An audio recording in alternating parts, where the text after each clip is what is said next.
tour. Just every individual little situation you run into. We won Sheps the other night and decided we'd change a rear end, so we was in a fire drill yesterday scaling and changing rear ends from one car to the other and so on, and we drive all the way up there in a hurry and the rain comes. So just days like that, and then you just everybody in the whole pit area has a story to tell you probably, but we're racing every day and there's way worse things you could be doing. So I tell everybody this is a job and a dirty little job at its best, but it could be way worse. I like I've said before, I like the racing in the Midwest.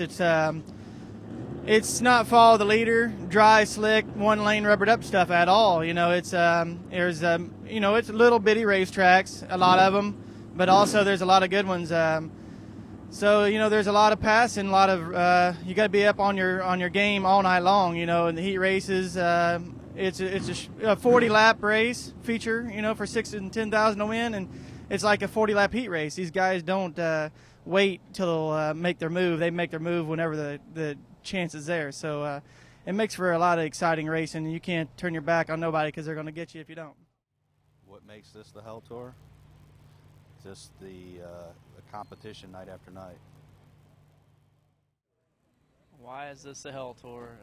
Just because you go to some racetracks that are really small and anything can happen, and it's just you got to really take care of your stuff or you're going to be in hell. My favorite part of the Summer Nationals would have to be the long part of the Summer Nationals. I mean, you're going from track to track. You get to meet a million new people, and you get to see different tracks and different race conditions, and it's just a great experience. You spend so much time with these guys, and, your individual race teams, you become like a small family, and it's a great part. It's great to be a part of the Summer Nationals. It's the Hell Tour because just 30 nights in a row, and then you get it hasn't been that bad this week, but that 1 week where we had 100-degree heat every day, the travel, it's stuffed in a box with your guys, 20-foot box with 3-4 guys for 30 days in a row in the heat. I mean, that's just probably the worst. That's the worst thing about it. The first week everybody's pretty good. The second week everybody's bad. Third week kind of, and then you start coming out of it, and then you're like, you almost can't believe it's over again. You just get in that rhythm and you get in that routine, and things start clicking, and then sometimes it's almost like you don't want it to be over. What makes this the Hell Tour is basically every night of racing and getting up the next night, not having the night off. We got every Monday off, but all them rainouts and everything, they've been rescheduling them there. But what makes it so tough is day to day and not really having a break. It's a lot easier if you got a lot of crew guys, and sometimes it's not as hectic, but I've had one guy basically this whole deal except for tonight, and I'm local, I get some more, but I think the number one thing besides the work, the labor, the no sleep, and the driving is the heat. It's nice today, it's not even hot, but we've had some days where you can't even breathe, they're so hot, and you have to crawl in a driving suit when it's 90-something degrees out and you can't even think you're so hot. I think it's probably what makes it the worst. The Hell Tour is just being able to go out there and race every night, and if you get tore up one night, that you only got so many hours to fix it before you got to go back out and race again. So I mean, it's not like you get 2 or 3 days to get your car back right or whatever. Every night we got to have a car that's capable of going out there to win every night. So it's called the Hell Tour because you gotta drive, you got to get your car washed, cleaned up, and everything ready to go again for another night. What makes this the Hell Tour?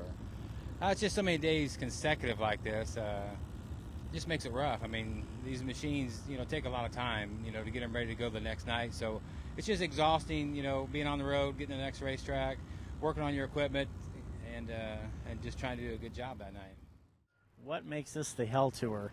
Well, I'd say the 27 nights of racing in 31 days, probably for one. The temperatures that we have to deal with, from hot to cold, and the rain. The rain's been a big issue too as well, but just the grueling from racing every night from track to track, probably the long nights of the traveling up and down the road, that's probably the biggest part that makes this the Hell Tour. What do I feel like at the end of it? Well, relieved for one, to say that I did it, and I learned a lot from it, and just be glad that it's over. What makes this the Hell Tour? Well, It's long and it's definitely rough, especially with my dad having such a bad attitude. And, well, it's just a lot of equipment gets tore up and just a lot of rough nights and a lot of good nights, you know. You know, the Summer Nationals have created such great race car drivers. You talk, Shannon Babb, Billy Moyer, Erb, O'Neill. The list goes on and on. There's so many great race car drivers throughout the United States, but especially through Illinois, Missouri, Wisconsin. You name it. The Summer Nationals, it brings out the big boys, and it's made big names.